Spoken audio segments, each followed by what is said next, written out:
30 años más tarde vuelvo a la Ambrotacol, donde pasé un montón de sábados cuando era joven, donde también mi hermano conoció a su esposa, mi otro hermano también pasó muchos sábados, y es fuerte realmente. Entre otras cosas es fuerte porque veo mucha gente mayor en el público, y lo peor es que mucha de esa gente mayor fueron mis compañeros.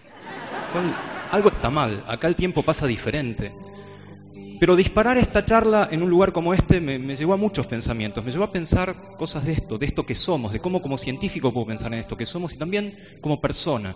Me hizo recordar también viajes al pueblo natal de mi papá, a Villa Domínguez, con mi familia, y también algunas anécdotas extrañísimas que no pasan tanto por la ciencia. Por ejemplo, que ese libro está ahí, lo escribió el bisabuelo de mi esposa, que fue justamente quien creó la cooperativa de Villa Domínguez en Entre Ríos, y en ese libro está mi familia, hay parientes míos. Creer o reventar, un científico no debiera decir que el destino existe, pero aparentemente algo de eso hay. Pero volvamos a la ciencia, volvamos a esto de esto que somos. ¿Y qué es esto que somos? Y para la ciencia es muy fácil. Para la ciencia somos básicamente un cerebro con patas en todo caso. Entonces yo pensé, ya sé lo que tengo que hacer en esta charla, tengo que traer un cerebro y mostrárselos. El asunto yo no sabía, ¿se puede traer un cerebro a un templo? Es kosher, básicamente. No tenía ningún rabino a mano para pensarlo. Entonces, básicamente, como no tenía rabino a mano, lo que hice fue buscar en internet seso kosher. Y fíjense lo que sale. Salen todas las entradas de sexo kosher. Entonces dije, no, mejor voy por otro lado. Claramente no hay que llevar cerebros a un templo. Entonces, como no puedo traer un cerebro, pensé, entonces hagamos experimentos que tengan que ver con el cerebro. Y vamos a hacer 2 experimentos entre todos y espero que los que están allá afuera también nos acompañen en los experimentos. El primero es muy sencillo. Les voy a pedir que cierren los ojos. ¿Sí? No se preocupen que no voy a hacer nada de combustible espiritual y esas cosas. ¿Sí? Básicamente, cierren los ojos y estiren los brazos, como los dibujitos animados cuando están sonámbulos y van hacia la heladera o quiero un pollo. ¿Sí? Básicamente, así. Vamos, no sean remolones. Y ahora con los ojos cerrados, imaginen que en la muñeca derecha tienen un piolín. Y en ese piolín está sosteniendo un globo de helio, un globo absolutamente liviano, mucho más liviano que el aire, como es el helio. Por lo tanto, esa muñeca tira para arriba.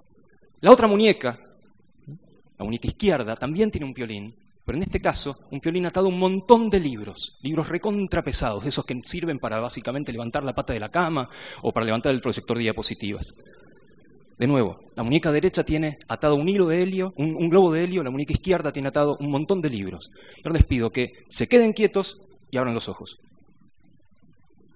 ¡Oh! Más o menos un 15% de ustedes está así. Ese 15% les aseguro que son hipnotizables. Ya pueden bajar los brazos. Muchas gracias. Sí.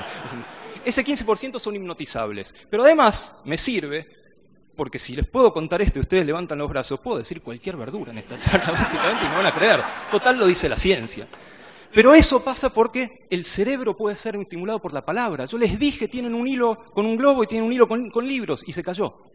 Una mano se cayó, la otra se levantó. Es maravilloso eso. Segundo experimento que tiene que ver con el cerebro. Les voy a pedir que hagan exactamente lo que dice en el pizarrón, en la diapositiva. O sea que...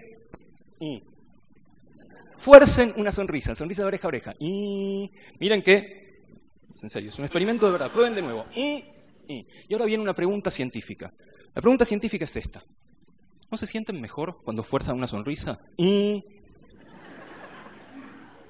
Lo pregunto en serio, no me dejen solo. Ay, ¿cómo son? ¿Sí? Efectivamente uno se siente mejor. Ahora vamos a volver a eso. Y subexperimento de esto. En lugar de una sonrisa entera, vamos a hacer un 7 de oro. O sea, semisonrisa izquierda o 7 de espada, semisonrisa derecha. Si mis contemporáneos tienen algunas cirugías, les puede costar así uno de los lados, básicamente, pero asumamos que no, básicamente. Y ahora la pregunta, obviamente, es primero, ¿la semisonrisa, cualquiera de las dos, se siente tan buena como la sonrisa completa? Esa es fácil. Ahora viene la difícil. ¿Alguna de las 2 semisonrisas está mejor que la otra? ¿Alguno siente más alegría por forzar una semisonrisa izquierda o por forzar una sonrisa derecha? La mitad puede ser que sienta uno o el otro, ¿sí? Pero lo loco de esto, lo loquísimo de esto, es que va absolutamente contra la razón, va contra nuestro sentido. ¿Por qué?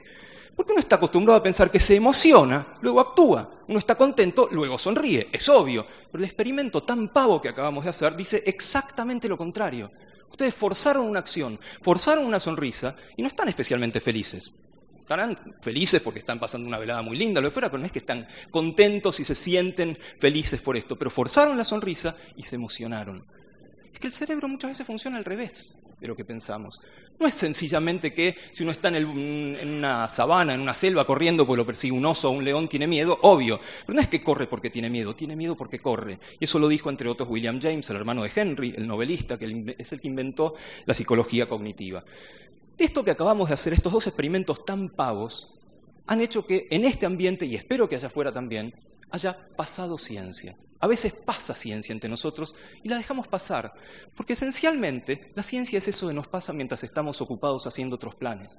La ciencia no es la ciencia profesional solamente que ocurre en los laboratorios, que ocurre en los institutos de investigación. La ciencia también es lo que nos pasa cuando estamos en la cocina, en el baño, sonriendo frente al espejo. Debo decir en realidad que esa frase no es mía, sino que es un afano a un gran científico, que es el que está acá, que en su último disco, John Lennon dijo eso, muy conocido, están muchas postales que te regalan en el Ferrocarril Roca, la vida es eso que te pasa mientras estás ocupado haciendo otros planes. La ciencia también, pero uno no está acostumbrado a pensar a la ciencia de esa manera. Uno piensa en la ciencia y piensa en Jacques Cousteau hablando váyanos a saber por qué con acento francés, básicamente. O piensa en los arquetipos de ciencia de los dibujitos animados, o de las películas, o lo que ven los documentales. No piensa en la ciencia que le pasa todo el tiempo y se la pierde. Se pierde una actividad absolutamente maravillosa. De hecho, es como si hubiera dos bandos, ¿sí? Como diría García Lorca en Bodas de Sangre, dos bandos, tú con el tuyo, yo con el mío. Y todos sentimos un poco eso. No, ciencia no, para un poco. Y tanto lo sentimos así, que en la cultura popular hay un montón de ejemplos de estos dos bandos. Y les quiero mostrar solamente uno de estos ejemplos. En uno de los últimos discos de Fito Páez aparece un verso que a mí me llamó inmediatamente la atención, que es ese. Pareces una flaca de exactas, explicando lo que no hay que explicar.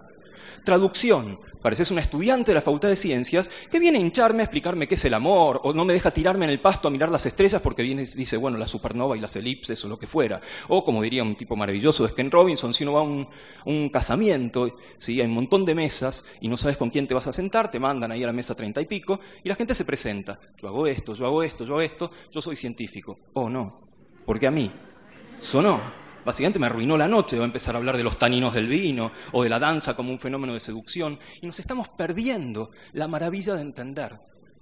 La ciencia no le quita belleza o poesía al mundo, todo lo contrario, se lo agrega. El entender siempre es bueno.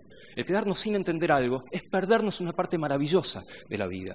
Y básicamente si hay dos bandos, parte de la responsabilidad la tenemos nosotros, los científicos. ¿Y qué podemos hacer los científicos frente a esta división de bandos? Un montón de cosas. En principio, considerar que contar lo que hacemos es parte de lo que hacemos, es parte de nuestra profesión contarlo en un bar, contarlo a nuestros amigos, contarlo a nuestros hijos. Por supuesto, también nos tienen que evaluar por eso. No lo hacemos porque después nadie nos da pelota, no podemos ponerlo en el informe anual que hice una charla de divulgación o estuve en Click, básicamente, y debiéramos poder hacerlo. Por supuesto, también tendríamos que lograr que la eterna lucha del bien contra el mal, o sea, de la ciencia contra el periodismo, empiece a ser un poco menos lucha, básicamente, porque no nos queremos mucho, científicos y periodistas. Para los periodistas, los científicos son esa cosa que habla en ladrillos y para los científicos, los periodistas son esos que tergiversan absolutamente todo lo que decimos. Y no está bien, tiene que haber un camino intermedio. De hecho, en Argentina desde hace unos años lo hay un montón de gente que se dedica seriamente a contar la ciencia de una manera de verdad. Y por supuesto, si nos invitan a actividades comunitarias, como por ejemplo ir a olimpiadas, entrar a la escuela con nuestros hijos, ir a ferias de ciencia, tenemos que ir. Es parte de nuestro trabajo ir. Y por supuesto, en particular, si nos invitan a Click, claro que tenemos que venir los científicos. Pero el asunto es que hay dos bandos, porque la ciencia la consideramos completamente alejada de la vida cotidiana. De nuevo, pensamos en ciencia como investigación profesional, pensamos en ciencia como eso que ocurre en algún lado y nosotros somos simples usuarios. Pero no es así. La ciencia está efectivamente en todos lados, en todo lo que hacemos. Cuando nos hacemos tostadas, cuando estamos en el baño, cuando estamos en el colectivo, cuando estamos resfriados, hay ciencia dando vueltas y la dejamos pasar. La barremos debajo de la alfombra. Y vamos a ver dos ejemplos nada más de esto. El primero tiene que ver con esta foto. Inmediatamente, muchos de ustedes van a estar haciendo ¿qué? Obviamente van a estar bostezando y no me voy a ofender de ninguna manera, un poquito sí, digamos, ¿sí? Básicamente, pero si yo simplemente entraba acá y hacía ¡ah! O ponía la palabra bostezo, iba a pasar lo mismo. Ustedes iban a empezar a bostezar. ¿Y eso qué tiene que ver con la ciencia? Estamos hablando del bostezo. Yo bostezo, no puede ser científico. Sin embargo, hay un montón de preguntas bostezariles que tienen que ver con la ciencia. ¿Qué es el bostezo? ¿Para qué sirve? ¿Por qué es contagioso? ¿Cómo que no es una pregunta científica? De hecho, hay una asociación internacional para el estudio del bostezo, que tuvo su primer congreso el año pasado en París, que obviamente fue un plomo, sí, obviamente, sí. Pero quiero decir que son preguntas científicas, efectivamente, aunque nos parezca, no, eso no puede ser científico porque me pasa a mí. No solo son preguntas científicas, sino que la respuesta a estas tres preguntas es exactamente la misma y la respuesta se compone de dos palabras: ni idea. No sabemos para qué sirve el bostezo ni por qué es contagioso. ¿No es maravilloso eso? Es absolutamente maravilloso. Y si seguimos recorriendo la ciencia en la vida cotidiana, podemos preguntarnos por la ciencia en el baño, por ejemplo. A ver, ¿cuántos de ustedes cantan en la ducha? ¿Cuántos de ustedes se bañan? Bueno, asumiendo que se bañaran, que es una actividad recomendable por la ciencia, les aseguro que viene bien de vez en cuando, sí, básicamente. ¿Piensa que les gustaría cantar? Todo el mundo canta en la ducha. Y de nuevo, ¿qué tiene que ver eso con la ciencia? Cantar en la ducha. Mucho. ¿Por qué la gente canta en la ducha? Primera respuesta, porque nadie me escucha. Minga. Eso es lo que ustedes creen. Del otro lado hay toda una familia diciendo, no, se está bañando. Básicamente. Por alguna razón debemos cantar en la ducha o nos debe gustar. Y porque nos escuchamos mejor. Suena más lindo cantar en la ducha. Y algo debe tener que ver el baño, ¿sí? Porque uno canta en su cuarto, o en la cocina, o en el patio, y no suena tan lindo. Uno puede ponerse a hacer experimentos, básicamente. Puede ver si es el agua caliente, si es con la puerta abierta o cerrada. De hecho, fíjense que, sobre todo los que están ahí en la carpa del amor, como decía Burman, les estoy dando una oportunidad maravillosa para meterse en la ducha con alguien, hacer experimentos de lo más científicos, básicamente. Pero de nuevo, es una pregunta científica: ¿por qué cantamos en la ducha? No es solamente descifrar el genoma humano la ciencia. También es entender lo que nos pasa todo el tiempo. Por ejemplo, cantar en la ducha. Y habría muchos más ejemplos, pero vamos a seguir adelante dado que el tiempo es un poco tirano, ¿sí? Y las preguntas más interesantes posiblemente de la ciencia en la vida cotidiana tienen que ver con la neurociencia de la vida cotidiana. Nuestro cerebro de todos los días, que ya fue introducido magistralmente por Stani hace un rato, con cosas que nos pasan. Tenemos que tomar decisiones, tenemos que ver cuánto pesan nuestras emociones y nuestra razón. Y hay un montón de preguntas de la neurociencia de ahora, de estos días, de estos meses, que nos pasan todo el tiempo. Por ejemplo, si las cosas dentro del cerebro están guardadas en cajitas. Seguramente ustedes conozcan este tipo de gráficos, se llama frenología, algo que inventó un señor hace mucho tiempo, y usa la palabra inventar con toda premeditación, que este tipo decía: en el cerebro las cualidades están en cajas. Hay una caja de bondad, una caja de maldad, una caja de violencia, y si uno es muy algo, le crece ese pedazo del cerebro. Y si uno es recontra algo, por ejemplo, si uno es recontra bueno, le crece tanto que le sale un chichón de bondad, ¿no? Se le deforma el cráneo. Uno piensa, pero qué pavada, estamos hablando de 1700 y pico. Este tipo le fue muy bien, ¿sí? Vivía básicamente de palpar cráneos. Entonces lo llamaban en los juicios y palpaba cráneos y decía, acá hay un chichón de violencia a la hoguera, básicamente. Hoy no creemos esto, pero sí estamos con esa pregunta de ¿qué son las cualidades? ¿Qué nos hace a nosotros ser como somos? ¿Qué partes del cerebro, qué funciones del cerebro hacen que tengamos ganas de esto o de lo otro? Por supuesto, la gran pregunta de la neurociencia es, y va a seguir siendo por mucho tiempo, ¿qué somos? ¿Qué es nuestra conciencia? Porque yo sé que tengo un cuerpo, sé que estoy vivo, sé que allá hay menos luz, acá hay más luz. ¿Cómo percibo al mundo? ¿Cómo sé que ese color es rojo, que si yo me pincho la mano me duele? Esa es la gran pregunta de todos los días. ¿Quién no se pregunta eso todo el tiempo? Y la ciencia también. No estamos tan alejados de la ciencia en ese sentido. Por supuesto, a la neurociencia le interesa también saber qué pasa cuando las cosas andan mal. Por ejemplo, cuando los nervios no le dan de comer a los músculos y por tanto los músculos dejan de funcionar. Con algunos personajes particularmente famosos como Hawking, porque sí, hay un científico famoso, Stephen Hawking, que apareció no una, no dos, sino 3 veces en Los Simpson, y la segunda vez Homero lo recibe diciendo, oh no, ese maldito lisiado otra vez, que me parece brillante, básicamente. Muchas de estas preguntas las empezamos a contestar en los últimos años, últimas décadas, porque podemos empezar a ver el cerebro desde afuera. Antes, para estudiar el cerebro, había que taladrar el cráneo, sacar un cacho de cerebro, y lo que se perdía no era una función, era el paciente, o la rata, o lo que estuviéramos haciendo. Ahora podemos verlo desde afuera.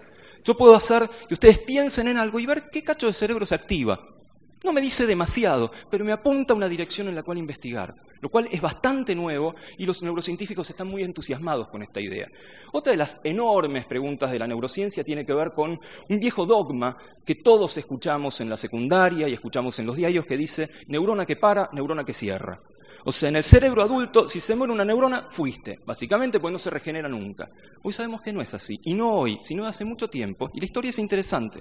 Esto lo descubrió un neurocientífico argentino llamado Fernando Nottebohm, hace muchos años, que vive hace mucho tiempo en Nueva York, en la Universidad Rockefeller trabaja, que estudiaba el canto de los pajaritos. Y él dijo, yo voy a estudiar este canto del pajarito este año y el año que viene. Y esos dos cantos fueron completamente diferentes. Obviamente cantan siempre los pajaritos para levantarse a las pajaritas. Entonces, ¿qué pasa en el cerebro de pajarito para que cambie tanto el canto de un año a otro? Y Nottebohm dijo, ya sé, hay nuevas neuronas. Se le mataron de risa, porque eso iba contra el dogma de que en el cerebro adulto no hay nuevas neuronas, pero lo demostró. Demostró que efectivamente había. ¿Cuál fue la respuesta de la comunidad? Es cosa de pajaritos. Hasta que alguien demostró que eso pasaba también en ratones, en ratas, en monos, en humanos. ¿Y por qué esto es importante? Ustedes seguro que oyeron mucho hablar de las enfermedades neurodegenerativas. Se mueren las neuronas. La verdad es que tenemos poco que hacer con eso por ahora. Hay mucha investigación, pero hay poco que realmente se esté aplicando. Si entendemos cómo hace una célula que no sabe quién es y piensa, ¿qué hago acá? ¿Dónde me mando? Básicamente, para convencerla de que sea una neurona, bueno, se viene un futuro bastante promisorio. Y no falta tanto para ese futuro promisorio. Y la pregunta que a mí más me interesa de las cotidianas de la neurociencia tiene que ver con las puertas de la percepción, que tienen que ver con este señor, que espero que mis compañeritos que están por ahí en el público inmediatamente sepan de quién se trata, porque por supuesto se trata de Jim Morrison, ¿sí? Jim Morrison fue el fundador, cantante de una banda muy famosa de California en los años 70, The Doors. ¿Por qué The Doors? ¿Por qué las puertas? Por un libro que también fue muy famoso en los años 70, llamado Las puertas de la percepción, un libro de Aldous Huxley, ¿se acuerdan? El de Un mundo feliz. Este libro, de Las puertas de la percepción, cuenta las aventuras de Huxley con unas drogas psicodélicas, básicamente. Obviamente a Morrison le interesó mucho el tema y le puso a su banda The Doors. Pero así como Morrison tomó el título del libro de Huxley, Huxley también lo había tomado prestado de un poeta maldito, muy anterior, llamado William Blake. Y William Blake había escrito, si las puertas de la percepción se abrieran, todo aparecería al hombre como es, infinito. Traducción de eso. No tenemos idea de cómo es el mundo. Ni siquiera sabemos si hay un mundo ahí afuera o cómo es ese mundo. Lo único que sabemos es lo que los sentidos nos dicen sobre ese mundo, y los sentidos son truchos. Los sentidos nos roban información del mundo e inventan información del mundo. Acá, por ejemplo, en esta sala, hay un montón de cosas que no estamos percibiendo. Hay microondas, hay ondas ultravioleta, infrarrojo, ultrasonido. Y no nos damos cuenta. ¿Por qué? Porque los sentidos lo filtran. Si yo ahora les preguntara a ustedes si, por ejemplo, tienen medias puestas, ¿qué me dicen? Sí, la mayoría tienen medias puestas. Y hasta que yo les pregunté, ¿eran conscientes de que tenían medias puestas? No se daban cuenta de que había algo tocándoles el pie que no era el vecino o la vecina de al lado, básicamente. ¿Por qué es eso? Porque los sentidos mienten. Una vez que uno se pone la media, el pie le dice al cerebro, te pusiste algo. Pero después no pasa nada. Por lo tanto, le deja de decir al cerebro que hay algo tocándolo. Eso es una mentira de los sentidos. Cuando uno entra a un lugar que huele feo, primero dice que es feo olor, básicamente. Y al cabo de un ratito, entre comillas, se olvida. Minga, no se olvida nada. La nariz le deja de decir al cerebro que huele mal. Y no sabemos la cantidad de trampas que nos generan los sentidos. Y otro gran científico, y en este caso Galileo, dijo algo muy parecido a esto. Galileo, el que tiraba piedras de la Torre de Pisa, dijo, las características de una cosa, su forma, su color, su olor, no son solamente de la cosa, sino también del cosador. O sea, nosotros le agregamos cosas al mundo. Piensen lo fascinante que es poder estudiar esto, porque de nuevo, es estudiarnos a nosotros mismos, estudiar cómo nos relacionamos nosotros con el mundo, estudiar esto que somos. La biología también estudia a nosotros mismos, a nuestros recuerdos, a nuestra infancia. Y por ejemplo, la biología podría decir, y es muy fácil, uno agarra una coctelera, pone distintas células, pone células de grasa, de músculo, neuronas, hepatocitos, agita un poco y salimos nosotros. Uno no queda muy feliz con esto, ¿verdad? También podría ser una especie de biología cuantitativa y decir, ¿y uno qué es? Uno es 9 botellas de sangre, ¿sí? Es tantos metros cuadrados de piel, es 5 millones de pelo, bueno, no es mi caso básicamente, pero uno podría ser 5 millones de pelo, si es un balde de grasa, etc. De nuevo, mete todo eso en una bolsa enorme, agita y sale Dieguito. No parece que sea así. Parece que la biología le está pifiando en pensar, somos eso, somos la suma de las partes. ¿Y qué más es lo que nos hace únicos, lo que hace que realmente seamos nosotros?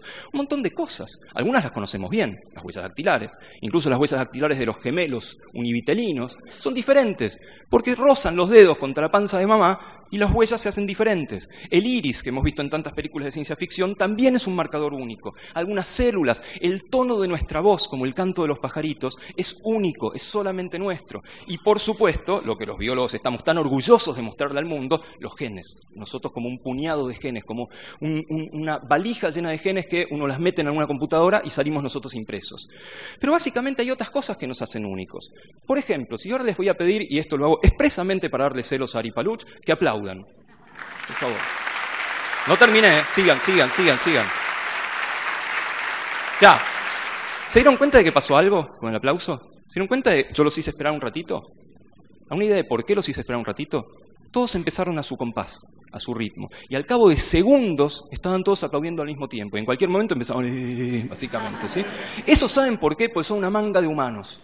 Los únicos que son capaces de hacer eso son los humanos. Otros bichos en la naturaleza no son capaces de sincronizarse a un ritmo externo o interno. No pueden hacer tapping, o sea, cuando estás ahí en el colectivo ña, ña, ña, o tocando con el dedo. Hay una excepción para esto, les quería mostrar, que es esta, que tengo que pedirles acá que cliqueen, que hay un bicho que hace esto.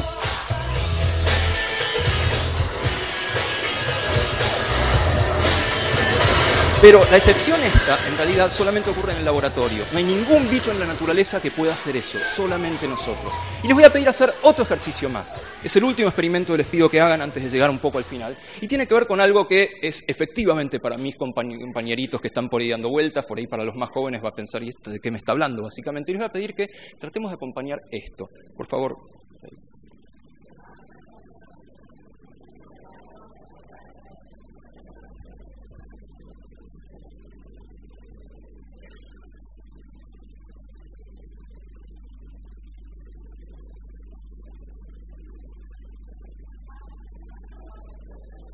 No se animaron, pero no importa, seguro lo pensaron. Recuerden eso de pensaron y ahora escuchen esto. Por favor.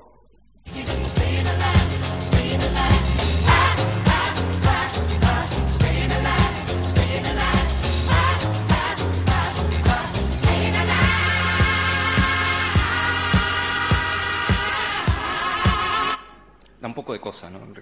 Convengamos. Eso que ustedes imaginaron, y si lo hubieran cantado hubiera sido exactamente lo mismo, seguro que tenía este ritmo, seguro que tenía esta melodía y seguro que tenía este tono. ¿Por qué? Porque son humanos. Eso también nos hace únicos, poder seguir la música.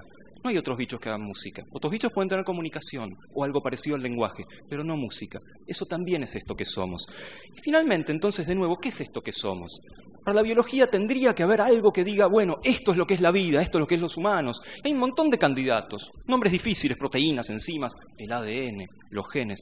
¿Cómo? ¿Los genes de nuevo? ¿Los genes como nosotros mismos? Bueno, sabemos algo sobre los genes, sabemos un montón de cosas sobre los genes. Están en las células, están en los cromosomas, hay un montón de cromosomas, hay un montón de material genético, si bien de esos cromosomas los genes son un cachito, y sabemos que más o menos tenemos 25.000 genes, lo cual es un pelotazo en contra porque hay bichos que tienen mucho más que nosotros. Así que ahí pisteamos bastante en cuanto a pensar que somos lo más, ¿sí? Pero, de nuevo, esos 25.000 genes los metemos en una máquina y salimos nosotros. De nuevo, suena poco. Suena como que a la biología le falta algo que realmente nos haga a nosotros. ¿Y qué es eso? En principio que los genes no son todos iguales. Vienen en sabores diferentes, vienen en gustos distintos, y vamos a comprobar eso. Por ejemplo, ¿sí? Seguro que ustedes oyeron hablar que somos 98-99% monos, 98-99% chimpancés, porque compartimos el 99% del genoma con los chimpancés. Bueno, si uno pensara de esta manera, tendría que pensar que también somos 50% bananas, porque compartimos el 50% de los genes con las bananas. Ustedes deciden si prefieren sentirse 99% mono, 50% bananas, un día más mono, un día más banana, un día más gorila, básicamente, ¿sí? Pero, de nuevo, no me gusta esta comparación cuantitativa. Soy 99% mono, mírenme, o soy 50% banana. Porque, ¿y ustedes qué son? ¿No son otro mono y otra banana? De hecho, ¿sí? ¿Cuántos de ustedes pueden hacer esto? A mí me están filmando, a ustedes no, así que ayúdenme. Algunos de ustedes pueden, seguro. ¿Cuántos de ustedes pueden hacer esto? Separar los dedos de esta manera, ¿sí? No todos los dedos, sino 2 y 2. ¿Cuántos de ustedes tienen narices más rectas o narices más curvas? ¿Cuántos de ustedes tienen hoyuelo en el mentón? ¿O cuántos de ustedes tienen, no me miren, lamentablemente, tienen el pelo que nace como un triangulito, acá se llama pico de viuda? O bien, ¿cuántos de ustedes tienen pecas? O pueden hacer esta me sale muy bien, pueden poner el pulgar a 90 grados, está buenísimo, ¿sí? O bien otras características como tener hoyuelos cuando uno sonríe, tener hoyuelos en la mejilla. O bien si se tocan la oreja del lado de adentro, van a ver que tiene un triangulito que sobresale un poco más. En algunos está mucho más marcado, se llama tubérculo de Darwin ese triangulito. O bien, ¿qué pasa si yo les pido que, sin pensarlo, entrelacen los dedos de las manos? Ñácate. Algunos de ustedes, háganlo por favor. ¿Sí? Algunos de ustedes van a haber puesto el pulgar izquierdo arriba, otros van a haber puesto el pulgar derecho arriba. Eso es característica de cada uno de ustedes. Y si me meto con intimidades, ¿cuántos de ustedes tienen pelos en los pies? Por ejemplo, pelos en los dedos de los pies. O bien, si seguimos con las orejas, ¿cuántos de ustedes tienen las orejas más pegadas a la cara o más separadas? De hecho, cuando alguna gente cuando camina... De nuevo, esto quiere decir que no solo son una manga de humanos, sino que son una manga de mutantes. Porque cada uno de ustedes tiene características únicas. En este caso, características que ligaron de papá y mamá, que vinieron de fábrica. Y la última pregunta, ¿entonces somos eso? ¿Somos los que ligamos de fábrica? ¿Somos los que ligamos de papá y mamá y no hay con qué darle? No me termina de convencer. Hay mucho más que lo que traemos de fábrica. Están los amigos, está la educación, está la familia, está lo que comes, está el ejercicio físico. Por un lado está lo que traes de fábrica, está lo que ligaste de papá y mamá y no hay con qué darle. Pero después está lo que en la biología se llama ambiente. Eso está en nuestras manos. Con eso que ligaste de papá y mamá podés hacer lo exetecante. Por ejemplo, la constitución genética de muchos pueblos orientales, de chinos o japoneses, da como para que sean bajitos. De hecho, así era en algún momento. Ahora uno va a China o Japón y le da tortícolis, porque tiene que mirar para arriba. ¿Qué, cambiar los genes? No, no cambiar los genes, cambió el ambiente, cambió lo que comen. Por lo tanto, con eso que trajiste de fábrica, que pensás, soné, traje esto y ya está, ¿para qué voy a seguir? Puedes hacer lo que se te cante, porque el ambiente es lo que a vos se te cante, no lo que la biología se le cante. Y eso es maravilloso, y eso también es esto que somos. Finalmente, la ciencia es el futuro, es un arma cargada de futuro, porque nos permite mirar hacia donde querramos, incluso en esta vida cotidiana. Y sobre esto termino con una frase de un escritor maravilloso que puede imaginar a una persona que un día se despierte hecho cucaracha, o puede imaginarse un castillo infinito, que le dijeron, che, Franz, ¿cómo es eso de que vos introducís lo maravilloso, lo fantástico en la vida cotidiana? Y la respuesta de Kafka fue, no, ustedes dicen eso, yo meto lo fantástico en lo cotidiano. No, no es así. Lo que pasa es que lo cotidiano ya es maravilloso. Yo lo único que hago es escribirlo. Y la ciencia lo único que hace es tratar de entenderlo. En el fondo, tratar de entendernos a nosotros mismos y a esto que somos. Muchas gracias.